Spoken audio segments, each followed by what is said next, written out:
The ambulance arrived on Tuesday at 3:17 a.m. Mrs. Patterson, room 22, septic shock. By Wednesday, her family was asking questions.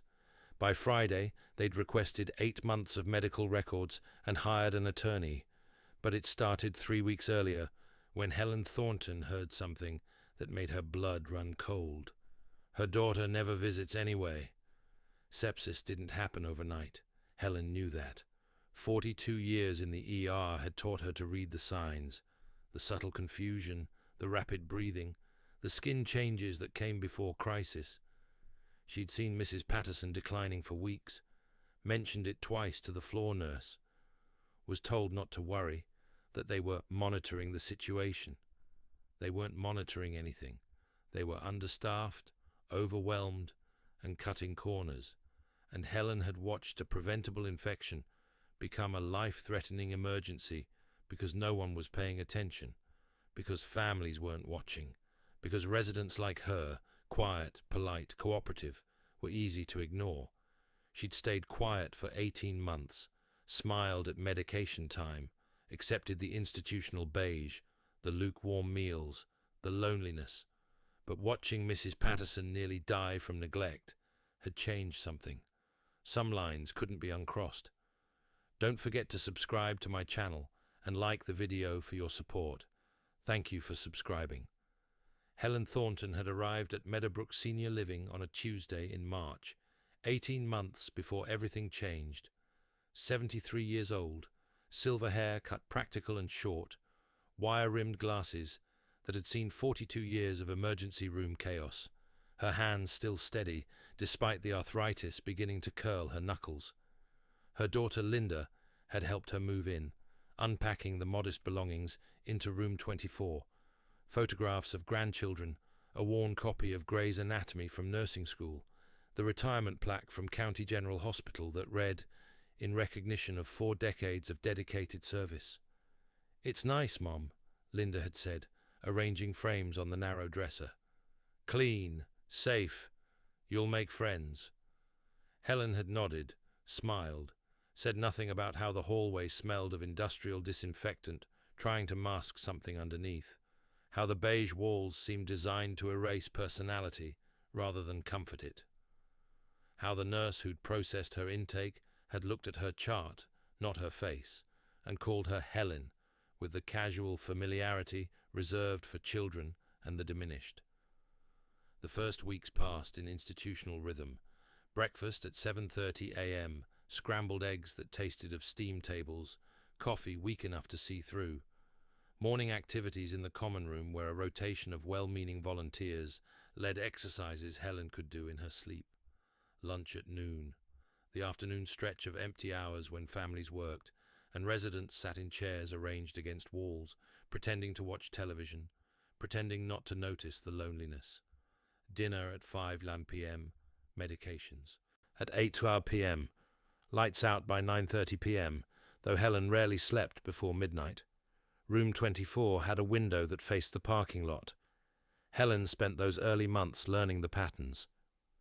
The day shift arrived at 6:45 a.m., 3 nurses for 48 residents, 2 aides, if they were lucky. The evening shift at 2:45 p.m., even more short-staffed. Night shift at 10:45 p.m., and this was where the real corners were cut. 1 nurse, maybe 2 aides for the entire building. She'd hear the call lights ringing unanswered down the hallway, the shuffle of hurried footsteps, the exhausted voices of staff doing the work of 3 people. She told herself it wasn't her problem anymore. She'd retired. She'd earned rest. The tremor in her hands, the ache in her lower back that never quite faded, the nightmares of the codes she couldn't save. Those were her exit papers from a profession that had consumed her adult life. She was supposed to be peaceful now, quiet, grateful for clean sheets and regular meals, but the ER nurse in her wouldn't shut off, couldn't shut off. She noticed things. Mrs. Patterson in room 22, for instance. Evelyn Patterson, 81, former librarian with rheumatoid arthritis and mild cognitive decline. Sweet woman who smiled when Helen passed her door, who talked about her daughter in California with the desperate hope of someone who hadn't seen her in 8 months. Helen had started noticing small changes in early October. The way Evelyn seemed more confused than usual, asking the same questions twice in one conversation. The slight wheeze in her breathing, the way she picked at her dinner, leaving most of it untouched. On October 12th, Helen had mentioned it to Jessica, the floor nurse working day shift. Young woman, competent enough, but stretched impossibly thin managing medication rounds for an entire wing. "Mrs. Patterson seems off today," Helen had said carefully, stopping her in the hallway. "I think she might be developing something. Her respiratory rate looks elevated." Jessica had glanced up from her medication cart, tired smile firmly in place. "Thanks, Helen. I'll keep an eye on her." But Helen knew that look. She'd worn it herself 1,000 times. The look that meant, "I have 30 patients and 4 hours of documentation, and not enough hands to do either properly. And I'll try to remember this, but probably won't." A week later, Evelyn was worse. Definitely febrile now. Helen could see it in the flush of her cheeks when they passed in the hallway, in the glassy quality of her eyes. She'd mentioned it again, been told again that they were monitoring the situation. They weren't monitoring anything. Not really. Helen could see it in the rushed medication rounds, in the way vital signs were taken. Quick blood pressure cuff, quick temperature check, recorded on a tablet and immediately forgotten. No trending, no pattern recognition, no time for the kind of clinical assessment that caught things before they became critical. And then, 3 weeks after she'd first noticed the changes, Helen heard the conversation that would alter everything. It was 2:47 a.m. on a Tuesday. Helen had been awake, as usual. Insomnia was her constant companion now, the decades of night shifts having permanently reset her circadian rhythm. She'd been lying in the dark, listening to the sounds of Meadowbrook at night, the hum of the ventilation system, the occasional call light dinging distantly, the creak of the medication cart being wheeled down the hallway. Voices outside her door. 2 aides, their conversation pitched low but not low enough. "Did you check on 22?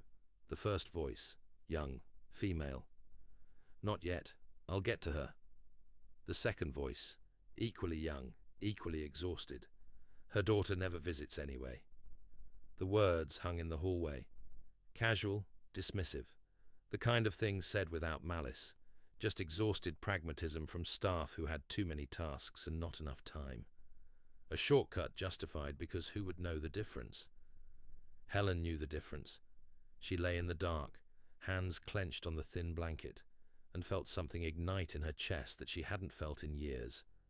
Not anger exactly, something colder, more focused. She'd heard those words before, different versions of them. "The homeless guy won't remember anyway. Family isn't here, just move him to the hallway bed. No insurance, do the basics and discharge." The casual dehumanization that happened when healthcare became a business of throughput and efficiency rather than care. She'd fought against it for 42 years, had argued with administrators, stood up in staff meetings, advocated for patients who couldn't advocate for themselves, and now she was one of them. Room 24, a resident whose family visited monthly if she was lucky. A name on a chart that was easy to skip when time was short.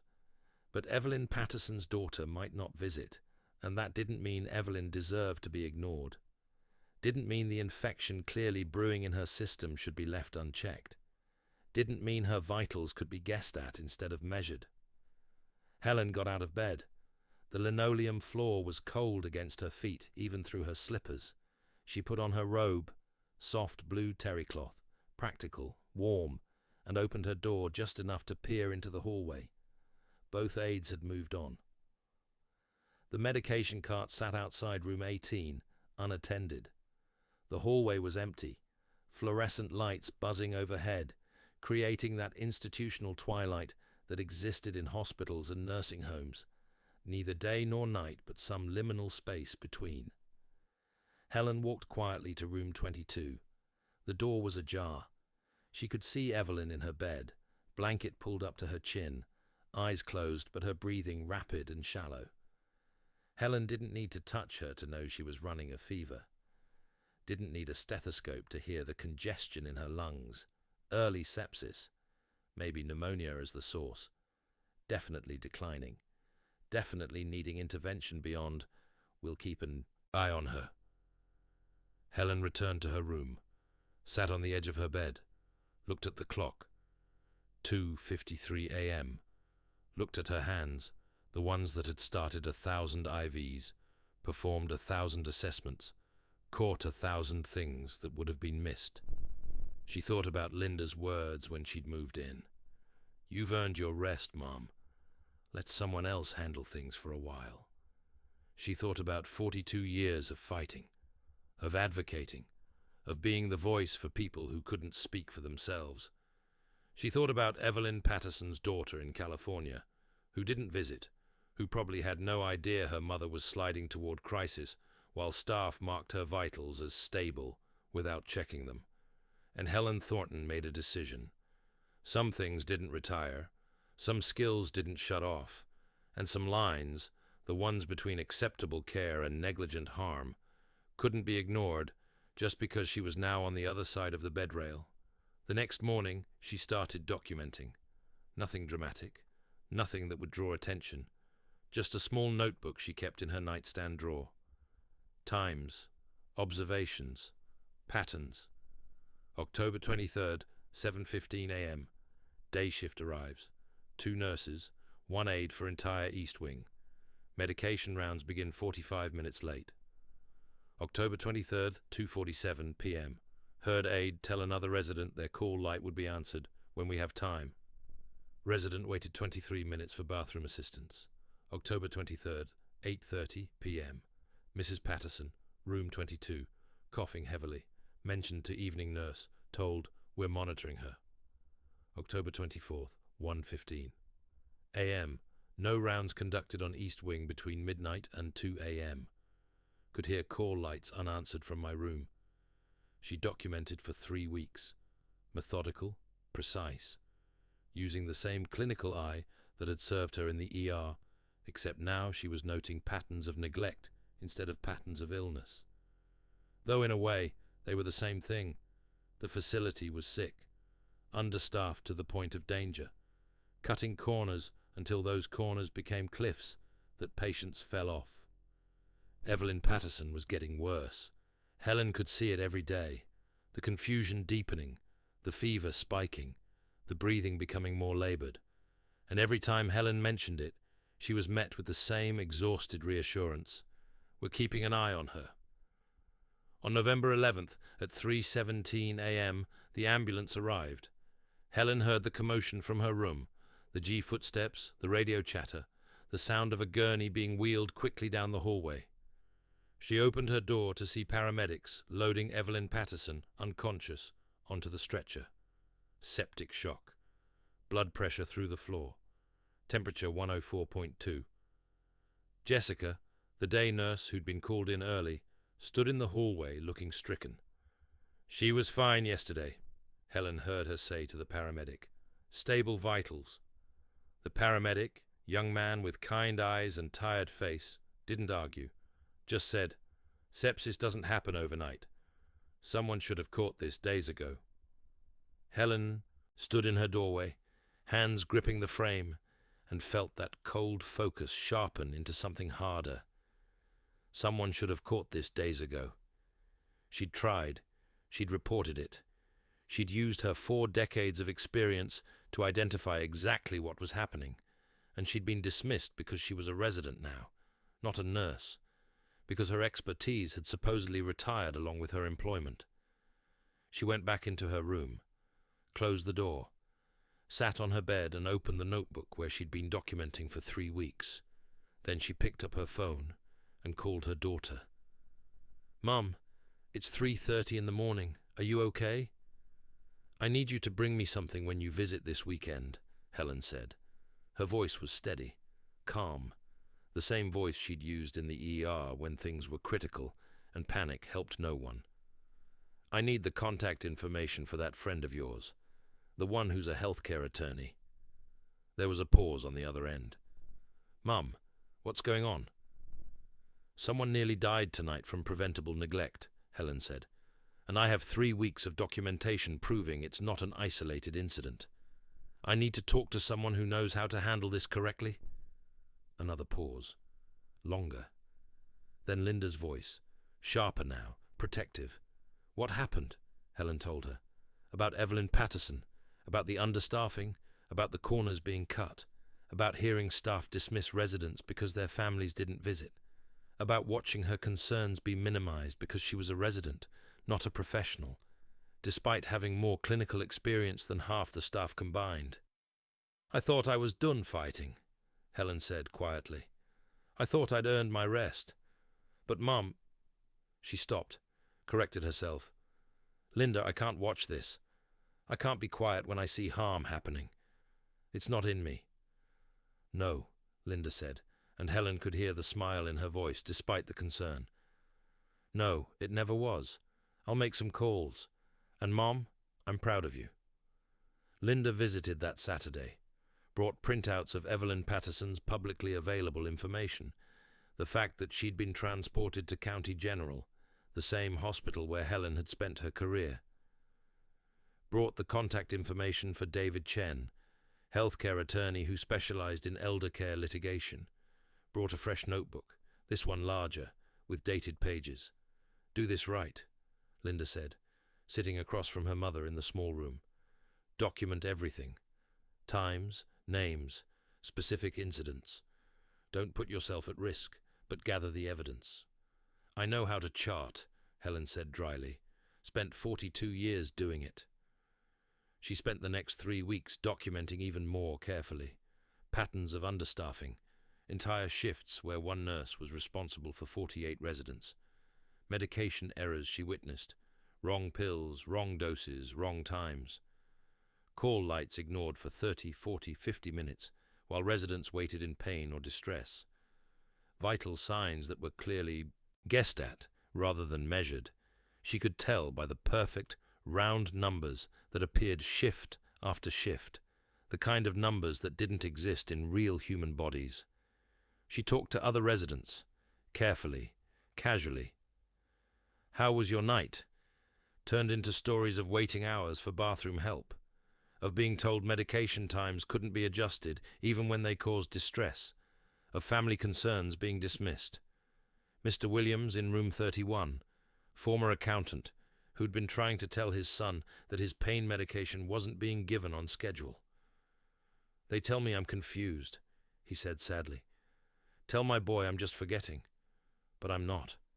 I know what time they're supposed to come, and they don't." Mrs. Rodriguez in room 15, who'd fallen getting out of bed alone because no one answered her call light for 45 minutes. "They said I should have waited," she told Helen, showing the bruise that purpled her entire forearm. "But I had to use the bathroom. What was I supposed to do?" Helen documented it all, clinical, factual, the way she'd learned to chart in nursing school, objective findings, specific times, measurable outcomes. On November 29th, she called David Chen. Professional call, professional voice. "Mr. Chen, my name is Helen Thornton. I'm a resident at Meadowbrook Senior Living, and I'm a retired ER nurse with 42 years of experience. I have documented evidence of systemic understaffing and neglect that I believe puts residents at serious risk. I'd like to discuss whether this is actionable." David Chen met with her the following Tuesday, not at the facility. Helen suggested a coffee shop 3 blocks away, somewhere she could get to on her own without drawing attention. He arrived at 10 a.m. sharp, young Asian man in his 40s, professional but kind eyes, the kind of attorney who actually listened. Helen brought her notebooks, both of them, 5 weeks of detailed documentation. David read for 20 minutes without speaking. Then he looked up. "Mrs. Thornton? Helen? Helen, this is incredibly thorough. The level of detail here, the clinical observations. This is exactly the kind of evidence that's usually impossible to get from inside a facility." He paused. "How much danger do you think the residents are in?" Immediate, low for most, Helen said honestly. Long-term, significant. This level of understaffing leads to preventable complications, falls, medication errors, missed warning signs. Evelyn Patterson's sepsis should have been caught 5 days before she crashed. Mr. Williams' pain management is inadequate. Mrs. Rodriguez shouldn't have been put in a position where falling was her only option. She met his eyes. I've worked in understaffed ERs. I know what happens when there aren't enough hands. People get hurt. People die. It's not malicious. It's mathematics. And it's unacceptable. Are you willing to be identified as the source? Helen thought about room 24, about institutional beige and loneliness and being called by a room number instead of a name. About 18 months of being invisible, dismissed, diminished. About Evelyn Patterson unconscious on a gurney. Yes, she said. I'm 73 years old. I've got arthritis and insomnia and nothing left to lose except my dignity. And I'm not losing that by staying quiet. David Chen smiled. I'll need to investigate further, talk to the families involved, review any records we can access legally. But if what you've documented holds up, and I have no reason to think it won't, we have grounds for action, potentially both civil litigation and regulatory complaints. What do you need from me? Keep documenting, stay safe, and if you're willing, I'd like to connect you with the Patterson family. They're asking questions about her care, especially the weeks before she was hospitalized. Your observations could be crucial. Helen met with Evelyn Patterson's daughter the following week. Sarah Patterson, 47, flew in from California full of guilt and fury. I should have been here more, she said, crying in that same coffee shop where Helen had met David. I should have checked on her. You trusted the facility to provide care, Helen said gently, the same voice she'd used with families in the ER when delivering bad news. That's not unreasonable. You hired professionals. You expected professional standards. The failure isn't yours. But they said she was stable. Every time I called, they said she was fine. I know. Helen slid her notebook across the table, open to the pages detailing Evelyn's decline. I documented what I saw, the confusion, the respiratory changes, the fever. I reported it twice to floor staff. I was told they were monitoring her. Sarah read. Her hands shook. You saw this? You told them? I'm an ER nurse. Was. Am. You don't stop seeing it. Helen paused. Your mother was declining for at least 2 weeks before she crashed. Someone should have caught it. Someone should have acted. I tried to raise the alarm, but as a resident, I'm not considered a reliable source. My clinical judgment apparently retired when I did. That's insane. You have more experience than most of their staff. Experience doesn't matter when you're on the wrong side of the care equation, Helen said quietly. We stop being people with expertise and become people who need managing. Our concerns are symptoms of decline rather than valid observations. It's a systemic problem, and it's not unique to Meadowbrook. Sarah wiped her eyes, straightened. What can I do? David Chen is building a case. Your mother's hospitalization is documented proof of failure to provide adequate care. If you're willing to request her medical records, to talk to the state licensing board, to add your voice, it helps. It shows pattern. It shows harm. I'll do it. Whatever it takes. Sarah gripped Helen's hand across the table. Thank you. For seeing her. For caring when they didn't. Helen squeezed back. Thought. About 42 years of caring when systems didn't. It's what I do. The next weeks moved with legal precision. David Chen filed formal complaints with the State Department of Health. Sarah Patterson requested 8 months of medical records and hired her own attorney. 2 other families, hearing about the investigation, came forward with concerns about their own relatives' care. The state inspection happened on December 18th, unannounced. Helen watched from her window as inspectors arrived, clipboards in hand, professional expressions firmly in place. She knew what they'd find because she'd documented it all. Staffing logs that didn't match reality. Medication records with suspicious patterns. Too perfect. Too regular. Vital signs that showed no variation, suggesting they'd been fabricated. Call light response times averaging 40 minutes overnight. By December 20th, 4 staff members were on administrative leave pending investigation. Not the floor nurses and aides who'd been doing impossible work. They were victims of the system too. The administrators who'd known about the understaffing and done nothing. Who'd falsified staffing reports to state inspectors. Who'd chosen profit margins over patient safety. Meadowbrook Senior Living was placed under enhanced monitoring. Required to hire additional staff immediately. Required to implement new protocols for vital sign documentation. Required to install a call light monitoring system that tracked response times. The local paper ran a story on December 23rd. Retired nurse exposes elder care neglect. Helen's name, her photograph from 40 years ago, when she'd been young and dark-haired and hadn't yet earned the lines around her eyes. The article quoted David Chen. Mrs. Thornton's clinical expertise and meticulous documentation prevented what could have been multiple preventable deaths. She's a hero. Helen read it sitting on her bed in room 24 and laughed. Not a hero, just a nurse, just someone who couldn't turn off the part of herself that saw harm and needed to act.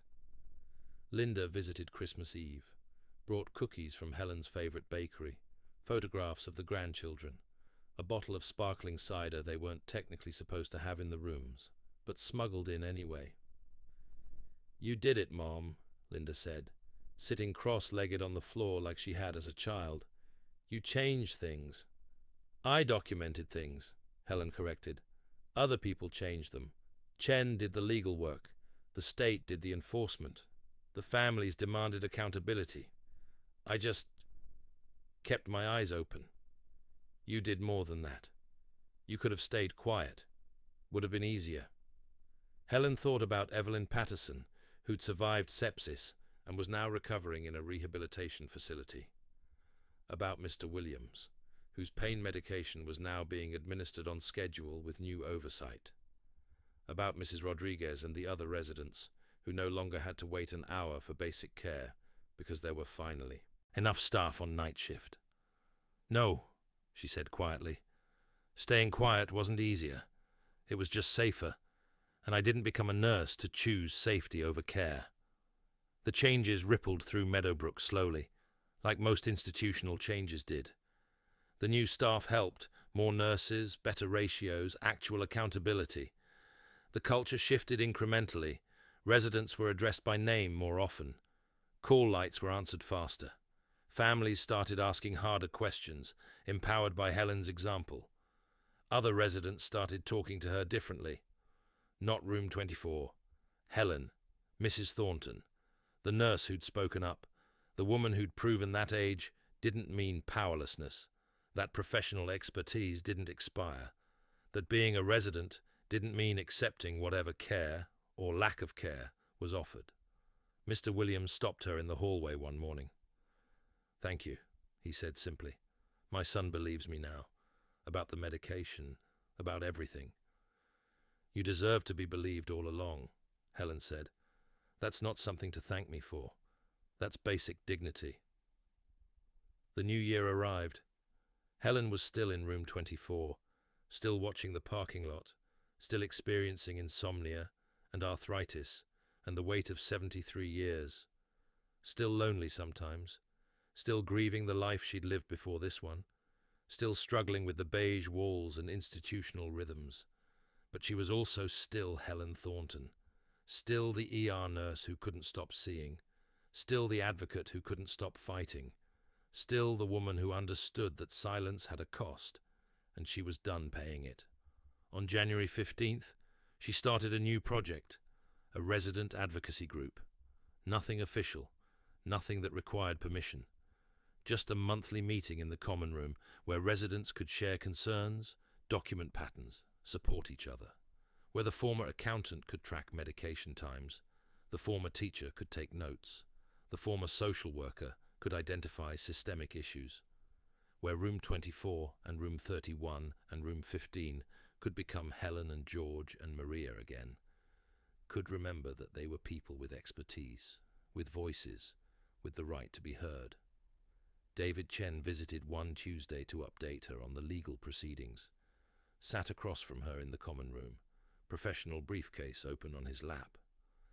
"The state investigation is ongoing," he said, "but I wanted you to know, because of your documentation, because of your willingness to come forward, they're implementing new regulations statewide, mandatory staffing ratios for all long-term care facilities, enhanced monitoring of vital sign documentation, whistleblower protections for residents who report concerns."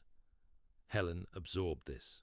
Her documentation, her voice, turned into policy, turned into protection for residents across the state who she'd never meet, but who deserved the same advocacy she'd provided. "That's good," she said quietly. "It's more than good. It's transformative." David paused. "You changed the system, Helen." "The system is still broken," she said honestly. "This is just one crack sealed. There are thousands more. So we seal them, one at a time, and we start with voices like yours." After he left, Helen sat in the common room and looked around at the other residents, some playing cards, some watching television, some just sitting in the afternoon light streaming through windows. People with stories, with histories, with expertise and knowledge and value. People who deserved to be seen. Room numbers, she'd learned, were easier than names. Easier to dismiss. Easier to rush past. Easier to ignore when time was short and staff was thin. But names were powerful. Names meant personhood. Names meant someone was watching, someone was listening, someone cared. By Tuesday, the lawyer arrived. By Wednesday, 3 staff were suspended. By Friday, everyone knew her name, but it hadn't really started with those 5 words she'd overheard. It had started much earlier, with 42 years in an ER, learning to see what others missed, with the decision to become a nurse in the first place, choosing a profession of advocacy and care, with the understanding that expertise didn't retire, that voices didn't diminish with age, that dignity wasn't something that could be taken, only something that could be demanded.